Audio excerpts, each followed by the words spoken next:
Here we are with the legendary Joe Cortez here in the media room at Mayweather Maidana 2. And Joe, how are you enjoying your new career as an analyst with ESPN? Well, you know, it's a different side of boxing, but I'm behind the scenes where I'm able to explain a little bit more what goes on with referees and judges, something I couldn't do before as an active referee. But everything with me is positive. I try to educate the fans, and I'll always be a referee no matter what. In my heart, these colleagues of mine are always great referees doing a great job. When I felt that they were ready to raise the bar, that's when I said it's time for me to step down after 35 years. So we're gonna have a good staff of referees right now. Well, the fact that you can finally make some predictions and talk about boxing must be kind of liberating for you, because I know when you were a referee, people would always ask you for your picks on fights and you couldn't say anything. Now you can actually talk about it. Yeah, you know, it's still a little bit uncomfortable for me to make predictions on fights. But in reality, you know, I know I'm on the media side now, and I can basically, you know, being an ex-fighter myself and referee close to 200 world championship fights, I see a lot. I see a lot of mistakes that fighters make. There's a lot of things that go on that I feel that it's good to educate the fans. You know, I'm doing some light interviews, especially on the international side with ESPN. But I really, one day I'm going to raise the bar. But I'm getting my feet in the door right now as a boxing analyst. But I want to start commentating the fights itself. You know, what's really going on in the ring, mistakes that the fighters are making. I see so much when I was a referee that I can talk about it now openly. Yeah. Well, when you were an active referee, and HBO just put a piece together on the life of a referee on Kenny Bayless, and they showed that he was doing kind of film study of his own fights. How much of that did you do when you were active as a referee? I always watch fights as, you know, I like to watch all types of referees, different styles that they had, especially when I was breaking into the pros. And I learned from some of the great ones like Arthur McCanty, Tony Perez, Lou Filippo, Zach Clayton, some of the old-timers that are no longer with us. However, I learned a lot from those guys just watching them, and that's what I'll tell all young referees.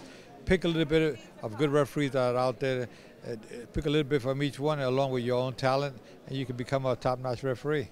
All right, so yesterday, Joe, we had a main event at the Hard Rock, Luis Ortiz and Latif Coyote, and it might have been stopped a little bit early.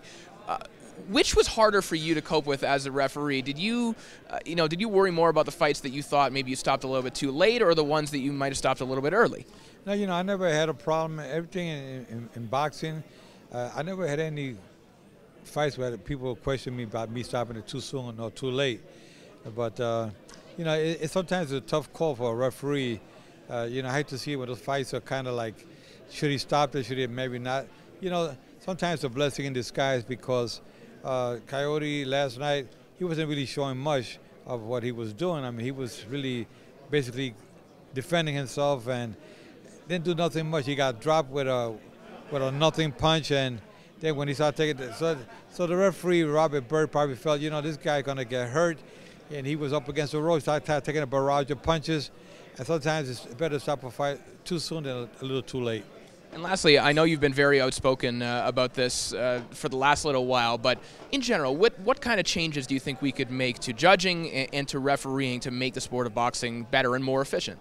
Well, you know, one thing I've been talking about, we did a study with judges as far as the positioning of the judges. And the Ring magazine, Michael Rothenthal, the editor, thought it was a great idea. I said, just give me a little column so I can explain a little bit of the study that I'm doing. He said, no, Joe, I'm going to give you more than a little column. He ended up giving me 4 pages. And the reason why he gave me 4 pages was because he was sold on my idea. So the study that I did was, I kept the 3 judges on the bottom, standard position. Then I put 3 judges right above the standard position of the other judge. So there were 6 judges working. And I was in the ring with 2 fighters, and we were moving around boxing, and the judges on the bottom, I gave them all clickers, and they was keeping a score of their judging of the fight of every round. And at the bottom, I asked the judges on the bottom how many punches they missed. I said, don't only click when there's a punch that's thrown that you don't know if it connected or not. And when they clicked on the bottom, not to my surprise, they was like 9, 12, and 19 punches missed per round in the first round. And the judges on the top, I asked how many punches you missed on the top. 1, 2, and 2. We switched all the judges from upstairs, come on down. The ones downstairs go upstairs. We did that for 4 consecutive rounds. Every round was the same. The most they missed upstairs on the top was two punches per round. On the bottom, up to 19 punches per round. And sometimes, you know, when a fight or round is so close, the judge is saying, I used to judge as well in the past, and we were saying, oh, you hear the 10-second warning, and you say, oh my God, please, somebody throw one punch so I can give it to one or the other. Sometimes the rounds were that close. And when you get punches that are missed from anywhere from 9 to 19 punches per round, it's not fair to the fighters to lose a fight on the judge's scorecard because of what they didn't see. If you're going to lose because you actually lost. But so I think that if we can change that, and maybe some commissioners or some sanctioning body will say, you know what, let's do a pilot run. Let's do a test and see. With preliminary fights to see. The judges that did this for me, they were like, Joe, I've never seen a scoring position better than the position you have up a little bit higher.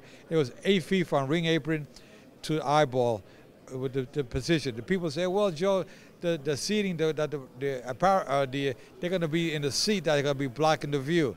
I said, no, listen, you get plexiglass, transparent chairs. I said, in tennis, what do they have? They have chairs up on top for the umpires, for the referees in tennis.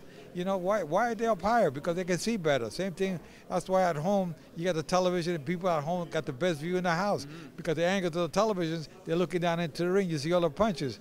So the fans at home saying, what the hell were those judges watching? They're not watching what you were watching. They're watching something else. Do you think sometimes they're listening as well? Do you think that maybe judges should be cut off from the sound so as to not be influenced by the crowd reaction? Yeah, that's kind of hard to cut them off from the sound, but you tell judges try not to score what you hear, but score what you see. But, you know, that's when you get a good top-notch referees that can do that, you know, but not being influenced by the crowd and not being influenced by the champion or the favorite fighter. You know, so if you can narrow that down and try to minimize that, you'll be a better judge. Well, Joe, we're looking forward to seeing the sport continue to evolve, and we're happy that you're at the helm of it. Thank you very much. God bless.